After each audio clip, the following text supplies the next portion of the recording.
Bonsoir à tous et à toutes. Bonsoir à tous nos frères, à nos sœurs. Bonsoir aussi à nos collègues pasteurs.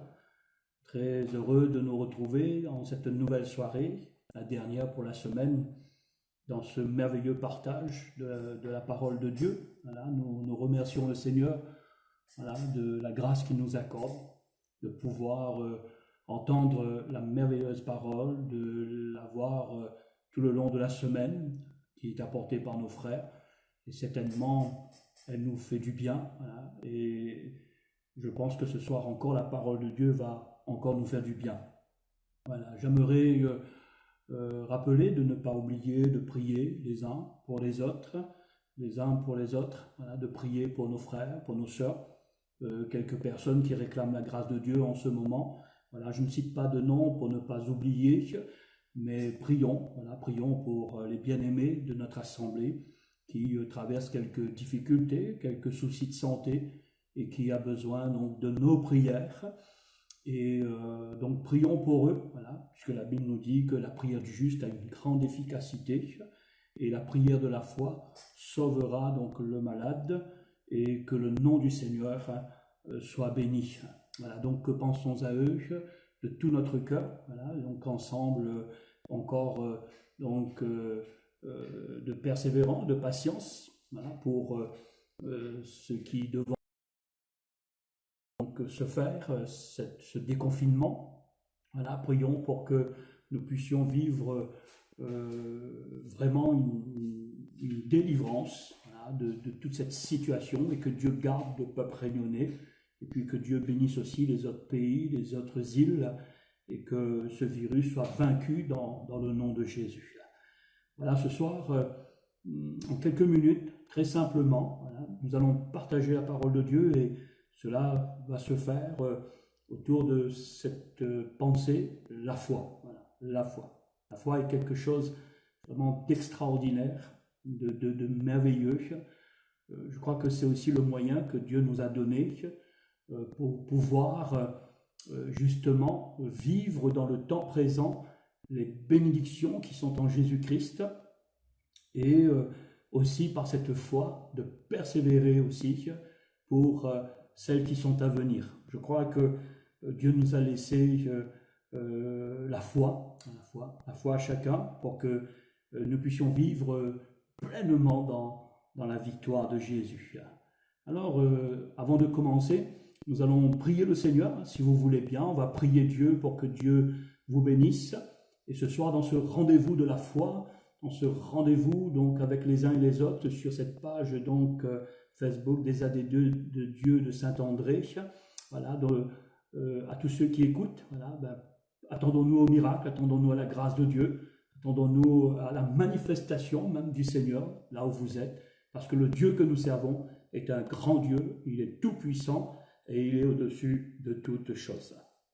Prions le Seigneur un moment. Merci Seigneur, nous réclamons ta grâce. Seigneur, tu vois tous ceux et celles qui ont demandé de prier pour eux, pour elles. Et là où ils sont, Seigneur, nous voulons que ton esprit soit avec eux. Nous désirons que la prière des frères et des sœurs, la prière de l'Église en leur faveur, soit d'une grande efficacité. Et qu'au nom de Jésus, Seigneur, que ces bien-aimés dans leur corps, Seigneur, ressentent à l'instant même que tu les guérisses, que tu les rétablisses et que tu les fasses du bien. Merci Seigneur de nous bénir et de nous fortifier, de nous encourager, et autour de la parole de Dieu encore ce soir, de nous exhorter et de, Seigneur, nous amener encore dans la foi à faire de grands progrès, Seigneur. Alors bénis tous mes frères, bénis toutes mes sœurs, et bénis tous ceux et celles qui regarderont, Seigneur, cette vidéo, qui entendront la parole de Dieu, que dans leur cœur, le Seigneur se révèle au nom de Jésus. Merci Seigneur. À toi la gloire, l'honneur et la louange. Merci Père. Amen. Amen. Gloire à Dieu.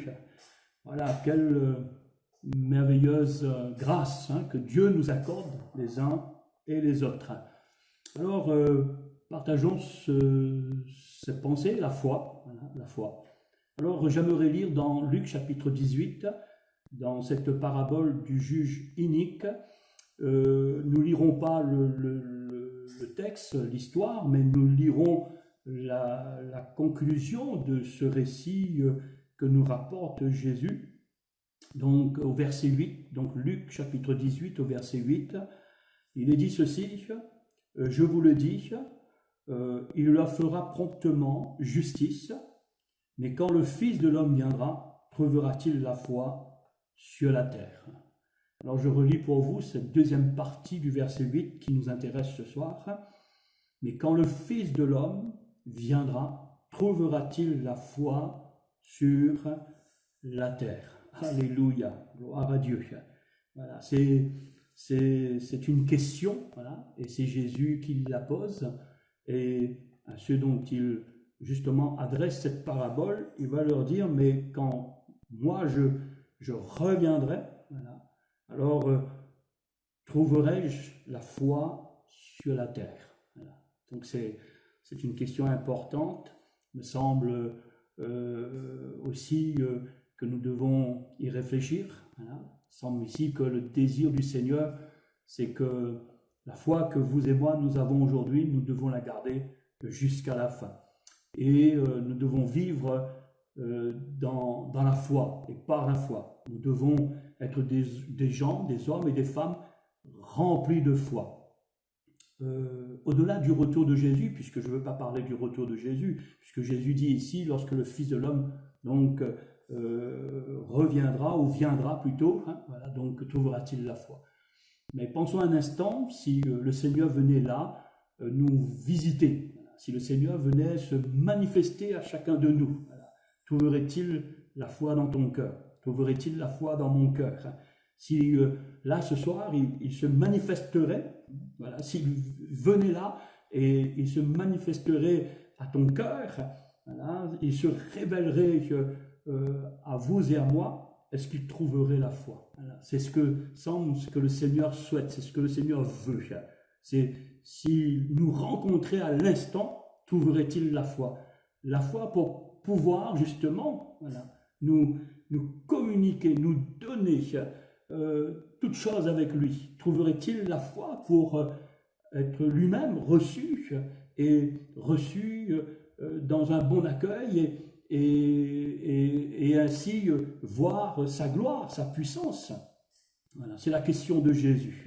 C'est la question de Jésus. Si le Fils de l'homme, quand le Fils de l'homme viendra, trouvera-t-il la foi? Je souhaite que ce soir, voilà, dans notre lecture, dans nos prières, que dans notre quotidien, voilà, que nous puissions être des hommes et des femmes de foi. Voilà. Et je prie pour que Dieu renouvelle ta foi. Je prie pour que Dieu renouvelle notre foi. Je prie pour que Dieu renouvelle l'Église dans la foi. Voilà, renouvelle l'Église dans la foi. Et c'est dans la foi, voilà, que la Bible nous dit justement, voilà, que le juste vivra. Il vivra par la foi. Voilà. Quand on lit dans Hébreux chapitre 10, verset 38, il est dit, mon juste vivra par la foi. Voilà, par la foi. Mais s'il se retire, voilà, s'il se retire donc de la foi, mon âme ne prend pas plaisir en lui. Voilà. Donc, il me semble que c'est important la foi, parce que la foi permet à Dieu, justement, voilà, donc de se manifester à nous. Voilà. C'est sur la base de la foi, voilà, de permettre à Dieu de se révéler, donc de se manifester. Voilà. Et il est dit que si on se retire de la foi, alors donc il ne prend pas plaisir donc en nous. Voilà. Et nous qui voulons voir la gloire de Dieu, nous qui voulons vivre les miracles de Dieu, nous qui voulons vivre la puissance de Dieu, nous qui voulons vivre le tout accompli de Jésus, je crois qu'il est dans notre intérêt, voilà, entre guillemets, intérêt de vivre dans la foi, parce que la Bible nous dit que sans la foi, il est impossible de lui être agréable, car il faut que celui qui s'approche de Dieu croit que Dieu existe et qu'il est le rémunérateur de ceux qui le cherchent, Or, sans la foi, il est impossible de lui être agréable. Si nous voulons que Dieu prenne plaisir dans le sens où il se révèle, il nous communique ses plans, il exauce nos prières, il guérit nos malades, il pardonne les pécheurs, alors il nous faut impérativement la foi. parce que la foi va nous rendre agréables. Sans la foi, il dit, il est impossible de lui être agréable. C'est-à-dire que si nous passons par d'autres moyens pour lui être agréable et que nous n'avons pas la foi, ce sera difficile. Voilà. Ce sera difficile. La Bible nous dit, sans la foi, il est impossible de lui être agréable. Donc, pour être agréable, et comme Jésus a dit, quand le Fils de l'homme viendra, trouvera-t-il la foi sur la terre? C'est ce que le Seigneur veut trouver chez son peuple, c'est ce que le Seigneur veut trouver chez les hommes, c'est ce que le Seigneur veut trouver chez les chrétiens, chez les frères et sœurs, pour que nous restions, voilà, agréables, donc agréables au Seigneur chaque jour qui passe, et où Dieu donc se plaît aussi à nous bénir. Voilà, je pense que ce soir, en disant au Seigneur, voilà, je veux cette foi, je veux vivre par la foi et je veux rester dans la foi parce que je sais que mon Dieu prend plaisir à me bénir. Tu peux dire à ton âme, Dieu veut prendre plaisir à te bénir. Il a pris plaisir jusqu'à ce jour à te bénir, ben, il prendra encore plaisir à te bénir, à nous bénir. Or, sans la foi, il est impossible donc de lui être agréable, voilà, parce que le Seigneur nous a donné la foi comme moyen qui permet donc, qui donne accès les bénédictions de Dieu dans notre vie, Vous savez, la foi est attrayante, la foi attire Dieu, voilà, la foi attire Dieu. C'est beau, hein, voilà, la foi est attrayante. Lorsqu'on lit l'histoire de cette femme à la perte de sang, dans Marc chapitre 5, ou soit dans Matthieu chapitre 9, verset 22, où il est dit que lorsqu'elle s'est approchée de Jésus, et avant de s'approcher, avant de toucher le bord de son vêtement, avant qu'elle fût guérie, alors elle s'est dit en elle-même, voilà, si je m'approche, je puis seulement toucher son vêtement, je serai guérie. Elle se le disait, elle le disait dans son cœur, dans son âme, et puis elle l'a fait, et quand elle s'est approchée, elle a touché, et il y a eu là, donc, la Bible nous dit, une force qui est sortie de Jésus, et qui, donc, est venue en cette femme, et qui l'a guérie entièrement. Et la Bible nous dit, Jésus a cherché pour voir celle qui avait fait cela. Voilà. Donc, c'est une foi attrayante parce que Jésus est attiré là où la foi se manifeste. Voilà, il est attiré. Voilà. Je crois que nous devons prier pour que voilà, nous puissions avoir ce genre de foi, la foi de Dieu, la foi de l'Évangile, la foi qui nous vient de la parole de Dieu et qui sera une foi attrayante, voilà, c'est-à-dire que lorsque nous allons la manifester, alors le Seigneur sera attiré. Voilà. Dieu est attiré par la foi que nous manifestons. Dieu est attiré par cette foi qu'il a mis en nous. Et notre foi est attrayante comme celle de cette femme où Jésus a cherché qui avait fait cela, qui l'avait touché, pourquoi cette force est sortie de lui. Il voulait voir, il voulait connaître qui était la personne. Et cette femme, elle s'est révélée. Je passe sur les commentaires, mais et là, donc Jésus a dit à cette femme, ma fille, ta foi t'a guérie. Voilà. Oh, ta foi t'a guéri, et Jésus ne conteste pas ce genre de foi. Le Seigneur ne peut rien devant la foi. Au contraire, comme si lorsque la foi est manifestée, il y a rien qui retient le Seigneur. Alors sa bénédiction vient sur nous avec force, avec puissance, et nous goûtons vraiment donc ainsi le Seigneur à sa guérison, à ses délivrances, à cette bénédiction. La foi est attrayante, voilà, attrayante. La foi attire Dieu, voilà, la foi attire Dieu. Voilà. Est-ce que nous avons encore cette foi qui attire Dieu, ou est-ce que notre foi aujourd'hui est avec toutes sortes de mélanges? Je crois que il est bon de laisser notre foi être éprouvée, voilà, comme nous dit l'auteur de l'épître de Pierre, voilà, afin que notre foi donc soit éprouvée, passe par le feu comme l'or, et puis lorsqu'elle est épurée, lorsque tout ce qui est une gêne pour la foi soit enlevé, alors elle a pour fin, donc pour résultat, la louange, la gloire, l'honneur. C'est ce genre de foi-là qu'il faut que nous recherchons et que nous puissions donc avoir chaque jour, parce qu'elle va amener la louange, elle va amener la gloire de Dieu, elle va amener l'honneur de Dieu, elle va amener la puissance de Dieu. Jésus un jour a été attiré par la foi d'un centenier. Vous connaissez cette histoire selon Luc, l'évangile de Luc, chapitre 7, verset 9.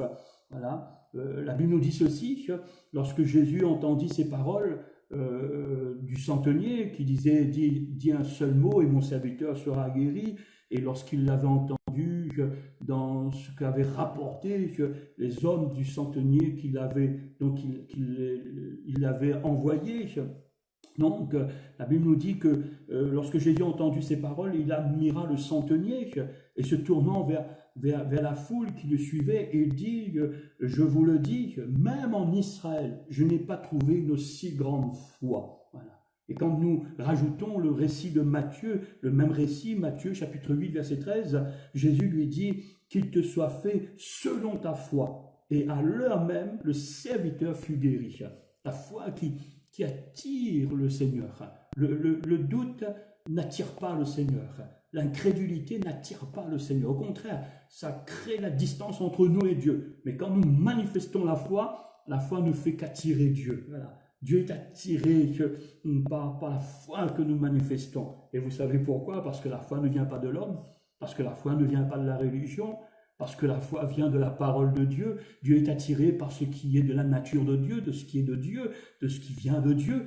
Mais Dieu n'est pas attiré par le péché, Dieu n'est pas attiré par les ténèbres, Dieu n'est pas attiré par les choses mauvaises. Dieu est attiré par les choses qui est à lui, qui sont à lui, qui est lumière, qui est saint, qui est pur, qui est glorieux, et par la foi qu'il nous a donnée.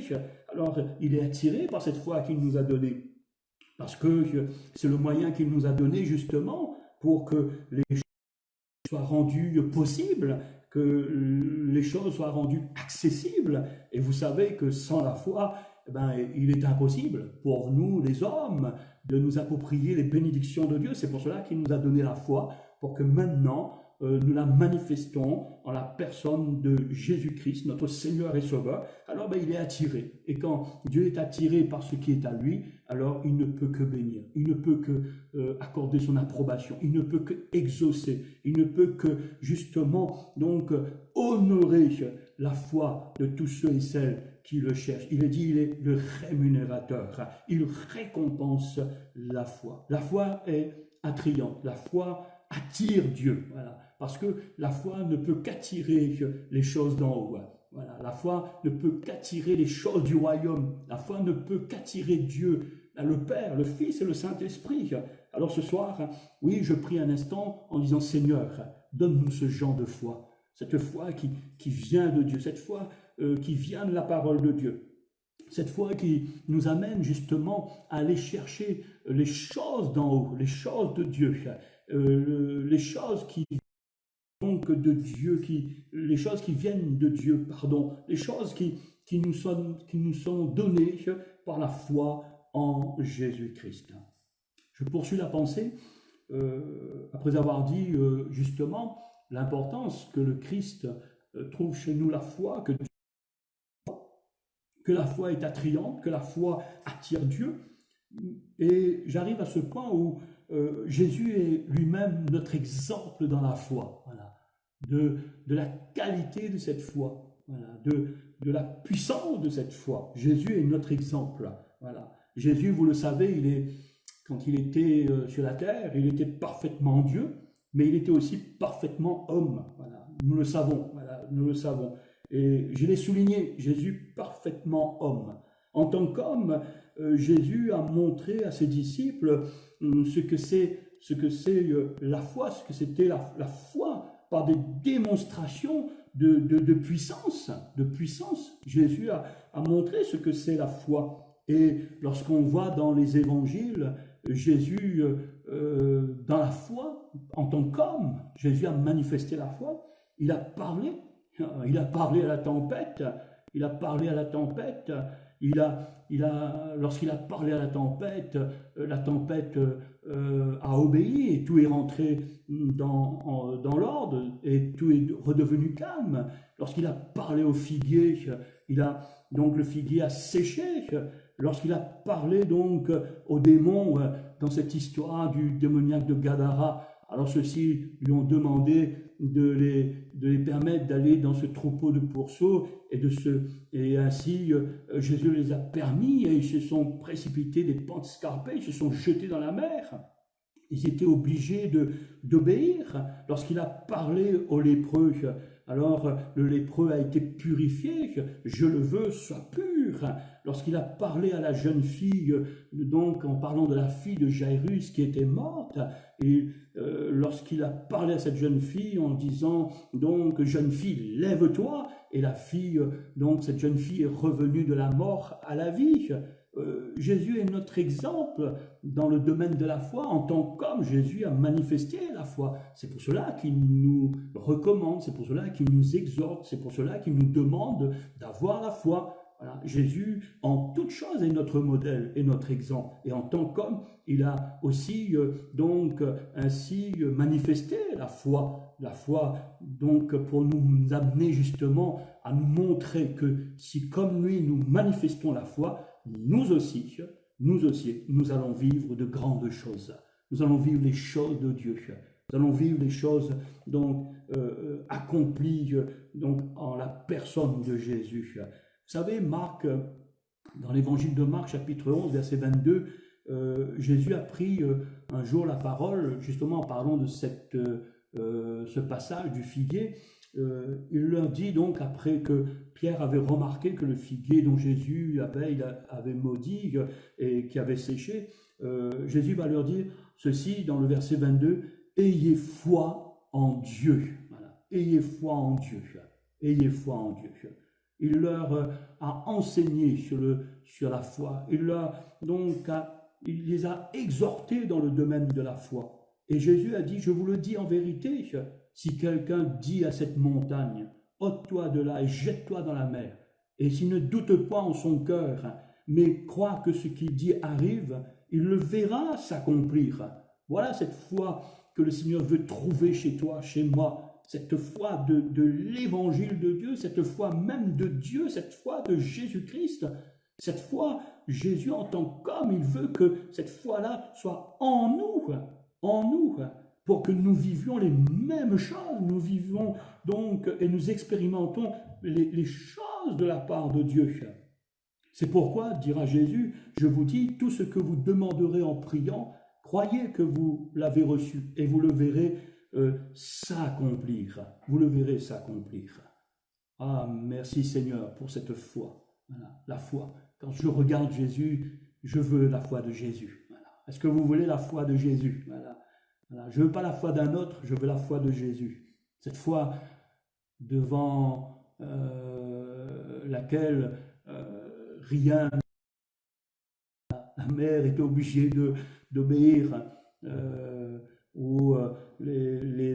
donc la tempête était obligée donc d'obéir, où la mort donc ainsi rendait ainsi la personne et elle revenait à la vie. Oui, comme ce figuier où quand il parlait, oui, Jésus dans la foi, il parlait. Il parlait et la Bible nous dit que les disciples étaient stupéfaits en disant mais à lui tout lui obéissent, voilà, tout lui obéissent. Voilà, ce soir je dis Seigneur mais oui parfois dans certaines situations il y a eu échec, j'ai échoué parce que j'ai pas vu les choses m'obéir. Parce que il y a eu certainement des raisonnements, il y a eu certainement donc peut-être un manque de foi, peut-être aussi un manque de persévérance dans la foi. Peut-être je n'ai pas cru aussi. Il y a eu ces moments de ma vie où j'ai pas cru, et peut-être cela est vrai aussi pour vous. Mais ce soir, prions le Seigneur en disant Seigneur, renouvelle ma foi, voilà, renouvelle ma foi, renouvelle-moi dans la foi, renouvelle la foi en moi. Renouvelle cette foi de Dieu, comme Jésus a dit aux disciples ici, ayez la foi en Dieu. lorsque Pierre a été interpellé par ce figuier séché, certainement Pierre avait un désir, c'était d'avoir la foi de Jésus, cette foi où il est amené à parler, et quand il parle, alors la chose, voilà, la chose, elle se fait, et ils sont dans l'étonnement, voilà, de voir que, oui, ben, le Seigneur est tout-puissant, le Seigneur est celui voilà, qui exauce nos prières, comme il a dit ici. Donc c'est pourquoi je vous dis, tout ce que vous demanderez en priant, croyez que vous l'avez reçu et vous le verrez s'accomplir. Je crois que Jésus nous amène dans ce domaine de la foi. Dans le domaine de la foi, il nous amène aussi, et il a enseigné aux disciples, et il leur a dit que celui qui croit en moi, voilà, en fera, en moi fera aussi les œuvres, voilà, que je fais, et il en fera de plus grandes parce que je m'en vais au Père. Il va dire donc dans Jean 14, verset 12, en vérité, je vous le dis, celui qui croit en moi fera aussi les œuvres que je fais, et il en fera de plus grands parce que je m'en vais au Père.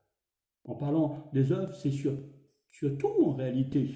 Et le Seigneur les a enseignés en disant, mais oui, si vous croyez, voilà, si vous croyez, vous ferez ce que j'ai fait, mais vous en ferez de plus grandes. Alléluia.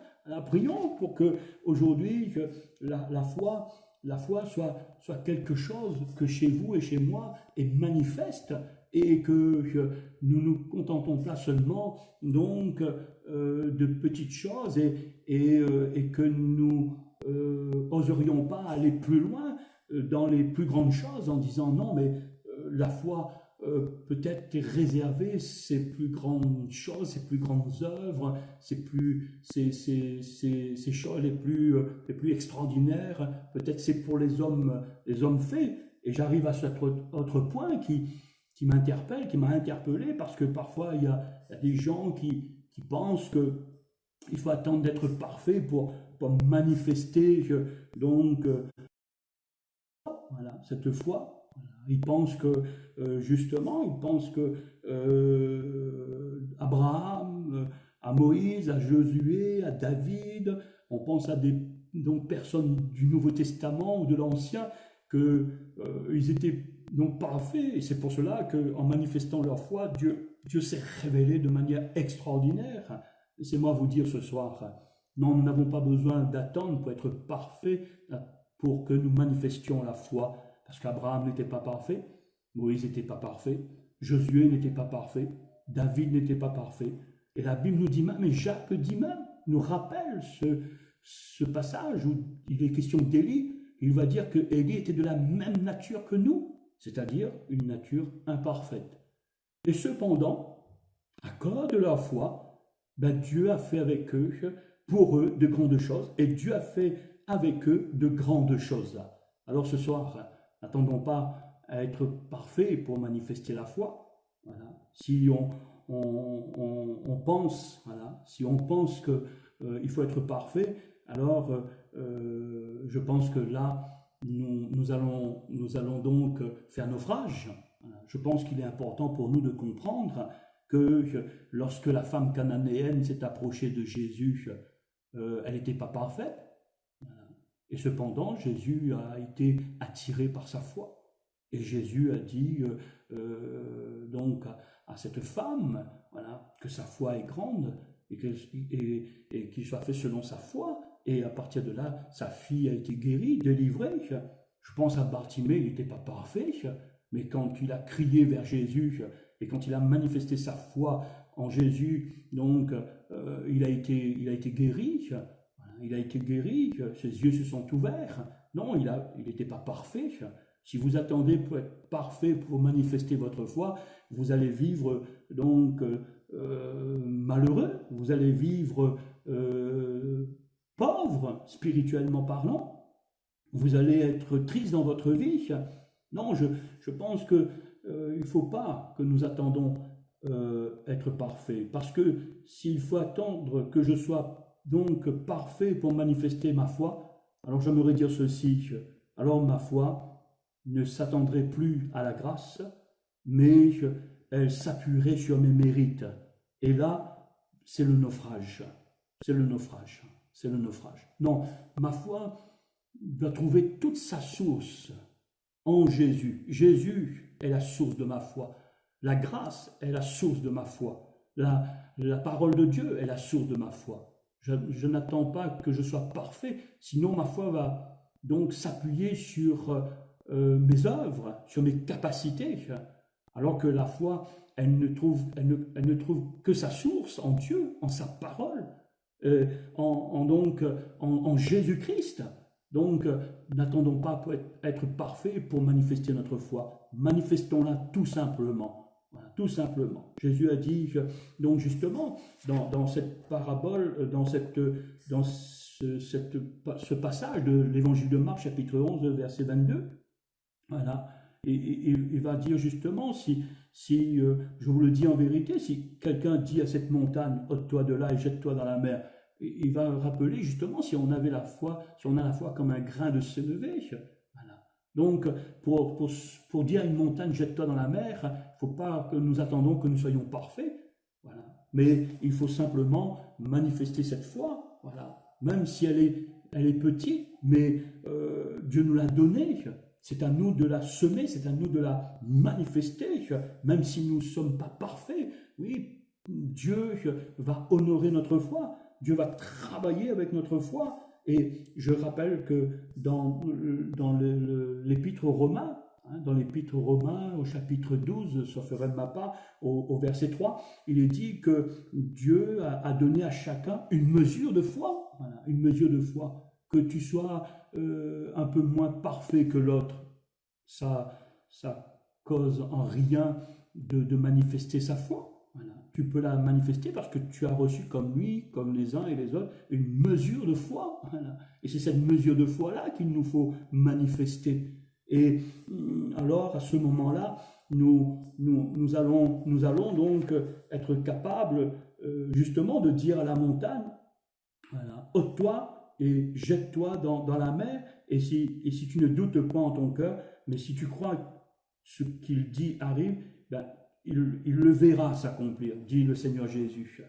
Où j'arrive et ça s'ouvre sur mon dernier point, voilà, justement, développer un esprit de foi, voilà, développer un esprit de foi. Dieu nous invite à développer un esprit de foi.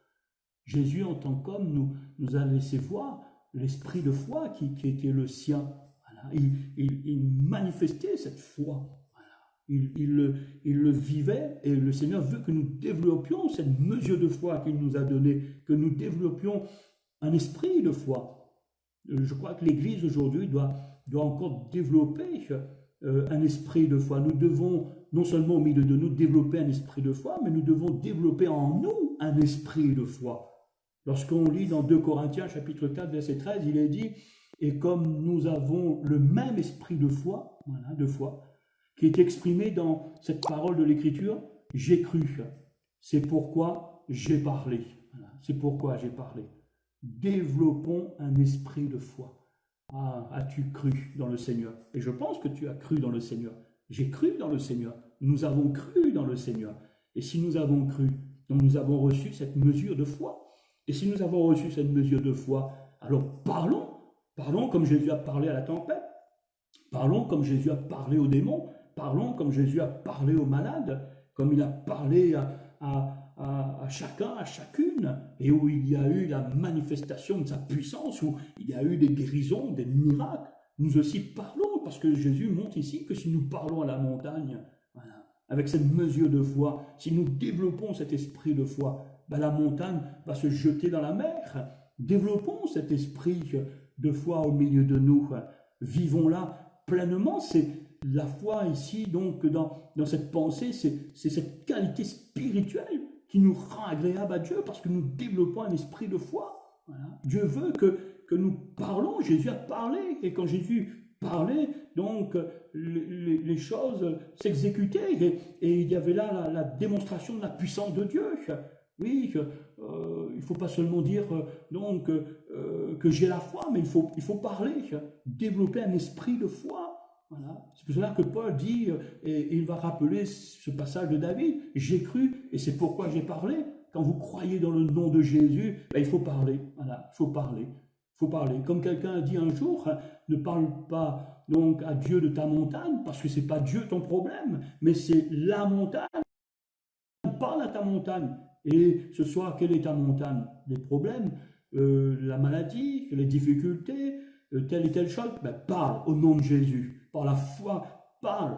Et quand tu parles par la foi au nom de Jésus, alors la montagne, donc la Bible nous dit, elle se jettera dans la mer. Oh, le figuier séchera. Oh, la maladie donc va te quitter. La guérison commencera à germer. La puissance de Dieu va commencer à se manifester, à se révéler. Parle comme si la chose, elle est déjà, voilà, comme elle est déjà. Car la foi est une donc ferme assurance des choses qu'on espère, une démonstration de celles qu'on ne voit pas. Mais on sait qu'elle est déjà dans une démonstration pour l'amener à être visible. On sait que Dieu va se manifester, se révéler. Développons un esprit de foi. Voilà. Nous ne nous amusons pas seulement de dire Seigneur, donne-nous la foi, on demande notre foi et de rester toujours là, mais développons un esprit de foi. Parlons comme Jésus a parlé. Jésus a parlé. Et quand il a parlé, la chose s'est faite. Alors nous aussi, parlons.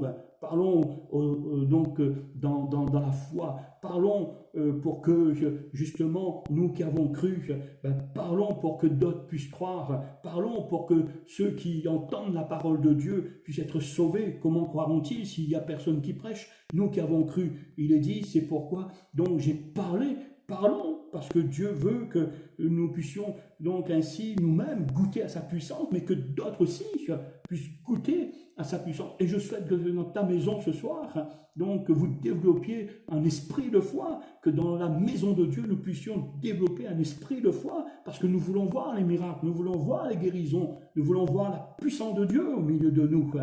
La Bible nous dit ceci, et je termine, selon 1 Jean chapitre 5, versets 4 à 5, où il est dit que la victoire qui triomphe du monde, c'est notre foi, et qui est celui qui triomphe du monde, sinon celui qui croit que Jésus est le Fils de Dieu. Voilà. Alléluia. Développer un esprit de foi. Nous qui avons cru, c'est pourquoi j'ai parlé. Et la foi nous amène à parler, voilà, à parler. Et la victoire qui triomphe du monde, c'est notre foi. Et qui est celui qui a triomphé du monde, sinon celui qui croit que Jésus est le Fils de Dieu. Alors ce soir, nous voulons encore triompher du monde, nous voulons parler, nous voulons être victorieux du monde, victorieux de tous ces fléaux, de ces maux, victorieux de toutes ces maladies, victorieux de tous ces problèmes et difficultés. Alors ce soir, je termine en disant ceci, ayons cette foi en Dieu, voilà, comme Jésus a dit, ayez foi en Dieu. Voilà. Foi en Dieu, est-ce que nous voulons garder la foi? Est-ce que nous voulons vivre par la foi? Est-ce que nous voulons encore que, oui, Jésus permet que dans cette vie de foi, nous puissions vivre cette foi attrayante, cette foi qui attire Dieu, cette foi qui justement va nous amener. Nous ne sommes pas parfaits de Jésus. Alors ce soir, moi je crois que là où vous êtes, si vous manifestez cette foi, voilà, peut-être tu as dit que oui, je suis faible et c'est pour cela que l'autre il est mieux que moi, c'est pour ça que Dieu l'exauce. Peut-être c'est pour cela que tu as vu que l'autre est guéri ou l'autre a été exaucé. Et ne tombez pas dans ce piège. Voilà. Tu as reçu une mesure de foi. Peu importe la foi, mais Dieu te l'a donnée, manifestez-la, voilà, mettez-la en action, voilà. Et le Seigneur, lui, il est le rémunérateur de la foi, il récompense la foi, il ne cherche pas si tu es parfait ou pas parfait. Et la foi trouve sa source dans la grâce, parce que c'est par la grâce de Dieu qu'il nous accorde toutes choses. Ce n'est pas parce que donc on sera capable ou parce que nous allons mériter. Non. Il nous demande seulement, voilà, de croire. Et Pierre a vécu ces merveilleux moments avec Jésus dans ce développement d'un esprit de foi. Voilà. Il l'a vu chez le Maître, il l'a vu chez Jésus. Voilà. Jésus en tant qu'homme, il l'a vu. Alors, vous et moi ce soir, prions le Seigneur. Voilà. Demandons à Dieu de nous donner à développer cet esprit de foi. Et que ce qui peut-être hier n'a pas pu être parce que on s'est focalisé sur une vie parfaite pour pouvoir la manifester et recevoir de Dieu ses grâces et bénédictions. Alors ce soir, de confesser cela et de dire Seigneur, à partir de maintenant, voilà, je sais que je suis une personne imparfaite. Jésus est parfait. Il est en moi celui qui est parfait. Et moi, je suis imparfait. Mais il m'a donné une mesure de foi. Et je veux la semer, je veux la manifester, je veux développer un esprit de foi. Et je veux parler comme il a parlé. Et je voudrais parler ce soir à ma maladie. Je voudrais parler à mon problème. Je voudrais parler à ma situation. Je ne voudrais pas parler à Dieu de ma situation, parce que ce n'est pas Dieu le problème, c'est ma situation qui est un problème, c'est ma maladie qui est un problème, c'est ma difficulté qui est un problème. Alors je parle au nom de Jésus, et qu'au nom de Jésus, je sois guéri, au nom de Jésus, que la guérison germe dans mon corps, qu'au nom de Jésus, les solutions donc soient apportées à mes problèmes, à mes difficultés, et que le nom du Seigneur soit béni. Voulons-nous prier un moment, frères et sœurs et chers amis, que Dieu vous bénisse à travers de ces quelques paroles. Merci Seigneur pour ta grâce, parce que je sais qu'à l'instant même, ceux qui ont écouté et qui sont vraiment dans le besoin, Seigneur, oui, ceux qu'ils ont entendu et où ils ont dit Amen, Seigneur, cette parole a commencé déjà son œuvre en eux. Seigneur, merci, parce que, Seigneur, nous savons que notre foi ne trouve pas source dans notre perfection. Seigneur, la foi que tu nous as donnée ne trouve pas, Seigneur, sa source dans nos mérites, mais la foi que tu nous as donnée trouve sa source dans la grâce de Jésus, dans le Seigneur lui-même, dans sa parole. Alors ce soir, là où est le malade, là où il y a la maladie, là où il y a le problème, là où il y a la difficulté, Seigneur, révèle-toi.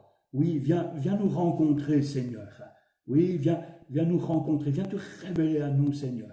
Et s'il y a un manque de foi, tu es celui qui va permettre à la foi là, Seigneur, d'être fortifié, Seigneur. Et tu vas permettre à celui, celle qui désire, Seigneur, de manifester un esprit de foi. Alors, Seigneur, comme il croit, alors il va parler. Et il va parler au nom de Jésus. Il va parler, Seigneur, et quand il va parler, comme toi-même tu as parlé à la fille de Jairus, tu as parlé, Seigneur, à la femme à la perte de sang, tu as parlé aux lépreux, tu as parlé à la tempête, et toutes ces personnes ont goûté à la puissance de Dieu. Que mon frère, ma sœur ou l'ami qui écoute, Seigneur, que la puissance de Dieu en eux les amène, Seigneur, à voir ta gloire. Que le nom de Jésus soit béni ce soir. Que la parole de Dieu qui a été annoncée, Seigneur, trouve toute sa force et sa puissance dans les cœurs, et que la foi qui est manifestée amène, Seigneur, chacun et chacune à la gloire de Dieu, à la guérison, délivrance, Seigneur, à la paix, Seigneur, au repos que donne la foi, le repos qui nous permet d'être dans le calme et la tranquillité, Seigneur, dans le repos de Jésus, qui nous permet même dans situations difficiles d'être des hommes et des femmes de foi, Seigneur, dans une stabilité, dans une confiance totale, dans aucune agitation, mais des hommes et des femmes, Seigneur, qui vivent, Seigneur, ainsi, la foi de Dieu, et qui sait que toute chose est en train de s'accomplir, et ils le verront au nom de Jésus. Amen. Amen. Gloire à Dieu. Voilà, chers amis, là, content d'avoir partagé ces quelques paroles avec vous sur la foi. Il y a tellement à dire, mais c'est une pensée qui était là et je vous l'ai donnée au nom de Jésus. Alors que Dieu vous bénisse, voilà, une bonne soirée. Et puis je rappelle que dimanche, bien sûr, à la même heure comme les autres dimanches, à 9h, notre culte. Voilà, et que Dieu nous bénisse. Voilà. Et surtout, donc, prions les uns pour les autres. Voilà, prions. Voilà, pour que Dieu nous fortifie, nous encourage. Voilà, donc merci Seigneur. Voilà. Merci aussi à tous les frères, pasteurs, collègues, voilà, qui toute cette semaine nous a fortifiés et fait du bien aussi autour de la bonne parole de Dieu. Voilà, merci frères et sœurs. Une bonne soirée en famille et un bon appétit à chacun aussi. Allez, au revoir, à la prochaine.